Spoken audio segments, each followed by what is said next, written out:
Hello, so today I'm making a video that is going to be about watching Saved by the Bell for the first Yeah. time ever. I don't know what to say. It was. It was nice. I thought so too. I love working for you. Thanks. Now, I watched it from the Good Morning Miss Bliss all the way up until the Wedding in Las Vegas movie, so that's where I'm deciding to stop at because I refuse to watch Saved by the Bell the new class, and I refuse to watch the new Saved by the Bell that just came out in 2020. So I just wanted to watch the old one, so that's what this is. So let's get right into it. So first thing I want to say, obviously, I had heard of it, but I never actually sat down and watched it. The only thing I had seen was Zach Morris's Trash. Sister JB. Zach, CEO of Wouldn't Know What to Do With It If I Got the Chance Industries, gives her a limp hug. And I was like, it's been all these years, so let me finally watch the show properly. And it's a good show. There's good parts in it, but there's some stuff I would have changed. Like, I would have kept the original cast from Good Morning Miss Bliss. I wouldn't have kept Milo. I would not have kept Miss Bliss. I wouldn't have kept that other teacher, whatever her name is, but the kids, I would have kept them. I think it was Nikki and Mikey, I believe his name was. If I'm wrong, I don't know, because I watched that like a week ago and I don't really remember. So them two I would have kept, because Slater, Kelly, and Jesse are annoying. Call me wrong, but they were absolute cringe. So I don't know why they decided to keep them in the main cast, but yeah. So my only real big issue with the show Saved by the Bell was the treatment of Screech, played by Dustin Diamond. I feel like they kind of did him dirty one too many times, because first of all, nobody deserves to be treated like that. Like, every single episode I'm like, okay, we get it, nobody likes him, we get it, he's supposed to be funny, he's supposed to be silly, but actually, if you think about it, he's actually better than all the other boys at the school. Good, you're awake. Come here, Screech. Well, I came to cheer you up. Thanks. Bye. But Jess, don't you want to hear about the surprise algebra test we had today? Because first of all, fashion sense, absolute fire, 12 out of 10. Personality, absolutely 12 out of 10. He has unique characteristics. He likes stuff that everybody else doesn't like. So I'm like, why are they sitting there acting like nobody would ever like him? Like, I'm telling you, a whole bunch of people would like him. They're so raggedy. I cannot stand how they treated him in this show. Like, up until the college years, they consistently did him dirty. Oh, get real, Screech. You're way out of your league, buddy. Okay, I see what this is about. You have so little respect for me that you can't even picture one girl liking me more than you. Well, I'm not gonna live with anyone who thinks I'm beneath him. Linda, what are you doing here? And the way they had Lisa acting from like episode 1 towards Screech was kind of wrong, because not that she has to give him a chance, but like, it's weird because in some episodes she would be all nice and be like, oh, hello, blah, blah, blah, blah, blah, acting like it was perfectly fine. But then in other episodes she would be like, ew, get away from me. So there's some inconsistencies there. And it's like, either she hates him or she is his friend. Like, we need to pick one. Like, what are we doing? So anyways, like I said, Jessie, absolute cringe. I don't know why they thought that was funny, or why her character was even, like, what is the point of her character? She's cringe.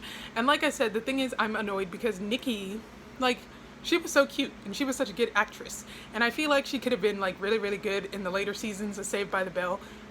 Like, in placement of Kelly. I'm just saying. Like, I think she was better than Kelly. Call me wrong, but I just like her better. Her whole personality and everything's better. It's not cringe. You know what I mean? And she had a uniqueness to her. Like, the original cast, they had something going. This next cast was just like, I don't know, they're like the TikTok kids now, where it's like the original Viners and YouTubers were really, really good, but now we have the TikTok generation and they're absolute cringe. And that's how I feel about the second inclination of Saved by the Bell, or technically the first season of Saved by the Bell that came out after the prequel, which is Good Morning Miss Bliss. Anyways, continuing along, I do like some of the themes and stuff they had. Obviously, there's a couple jokes in there that obviously wouldn't pass now, and a lot of stuff that they just I would have not put in, because it's like cringy, but because it's 1980, 1980s, the kind of jokes and stuff in there were kind of but they didn't do anything really too bad for anybody to get triggered about, so we're gonna let them slide, and I think it was fine. But yeah, like I said, it's just painful to me. Like I said, because nobody deserves to be treated like that, and they wonder why like people feel how they feel about being on the show and whatnot, because I'm like, they could have had one episode where they didn't act like Screech was the absolute cringiest of the cringe. Because, like, why be his friend if you hate him so much? Like, be nice to him for once. Like, what are we doing? So, anywho's, when they get into the college years, I'm laughing because the college years has a 9% rating, when in reality, it's not even that bad. Like, the college years, I think they're okay. They threw in a protest episode. I was like, oh, okay. They did that a couple of times within Saved by the Bell. They had the embrace your culture, embrace your heritage, blah, blah, blah, blah, blah. So I'm like, oh, they were doing that a little bit. But I think the 80s and 90s were kind of the original protesty whatever era. I don't really know. But they threw a little bit of that in there. It wasn't too bad. Wasn't too cringe. I liked it. Yeah. I think it's a good show. You can go back and watch it. There's not too many episodes that are like, but there's a few that I would skip just because of the, not necessarily politically incorrect, but just like, they just don't fit in today's times. You just would have had to be there then to watch those. So yeah, like the episode where they all talk about their ancestry, like that episode could have been handled way better, because the way they did it was just absolute cringe. It's like, no, that episode could have been done better. The next thing I want to talk about is the musical episodes. I really like the musicals. I think, not really like, I'm saying a few of the musicals are good. Like, some of them they could have did without, like the rap episode, I could have did without that. The episode where they start a band, I could have did without that. Like, the Zack Attack episode, I could have did without that, like, in my life. The Snow White and the Seven Dwarfs episode, could have did without that, but the other musical episodes, they were okay, they were good. Yeah.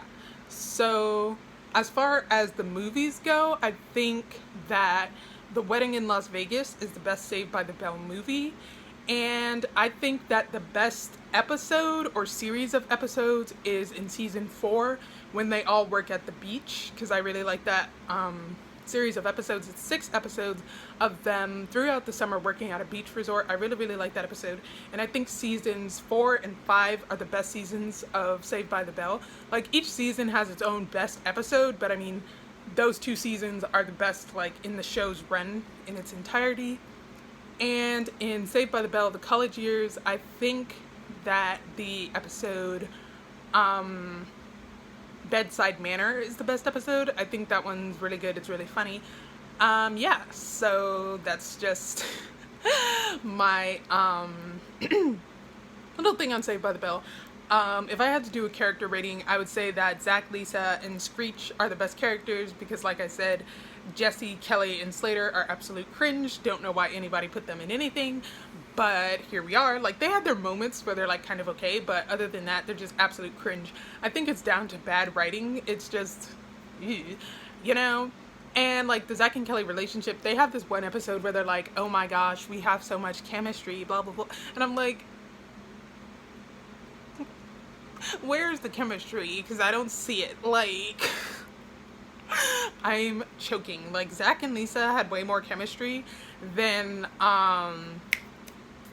what's her name? Kelly and Zach. I'm just saying. Like, you could see it. There's chemistry there. Even Lisa and Screech, even though they pretend to hate each other, even they had more chemistry than Zach and Kelly. Like, Kelly and Slater, I feel like could have been a thing. Or if they wanted to be, like, even whatever, she could have dated Jeff from the Max. Like, him and her, they would have went together. Like, I feel like they worked better. But, whatever. I think it was decent all in all. 12 out of 10 show. Good show. Would recommend. Would watch again.